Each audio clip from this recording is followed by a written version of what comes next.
Hello and welcome. In this tutorial, we will explore how to use OnTriggerStay in Unity to apply continuous effects on the player when they stay inside a trigger zone. What is OnTriggerStay? The OnTriggerStay function in Unity is used when an object remains inside a trigger collider. Unlike OnTriggerEnter, which activates once, OnTriggerStay is called every frame as long as the object stays within the trigger area. A common use case for OnTriggerStay is applying continuous effects, such as damage over time, healing, or environmental influences like fire, water currents, or gas zones.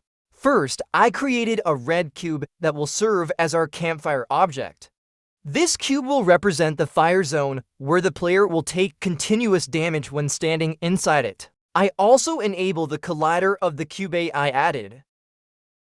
We will define a float variable to represent the player's health. This variable will store the player's current health value, and we will initialize it to 100. This will allow us to track the player's health status and apply damage over time when they enter the fire zone. Next, we will write a public function in the script, which will allow other scripts to access and interact with the player's health. The function will be named TakeDamage. When this function is called, it will decrease the player's health by a specified amount. By using this function, we can ensure that the player takes damage over time when they are inside the fire zone. This approach gives us flexibility, as we can easily control how much damage is dealt depending on the situation. Let's use debug log to display the player's health in the console. This will help us track the player's health as it decreases over time. Each time the TakeDamage function is called, we will log the current health value to the console, allowing us to monitor how the health is affected while the player is inside the fire zone. This is especially useful for debugging and ensuring that the damage system is working correct. Now, let's take a look at how our script looks in the scene.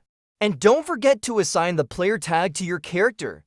This is important because we will be checking for this tag in the fire zone script to make sure that only the player receives the damage.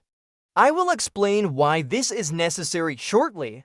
We create a float variable called DamageEpersect, which will represent the amount of damage dealt per second. This will be the value we send to the player's health script to decrease their health over time. In the OnTriggerStay function, we use an if statement to check if the object inside the trigger has the player tag. If the player enters the fire zone, we access the player's health script and call the TakeDamage function to apply damage. In Unity, we can easily achieve this using GetComponent.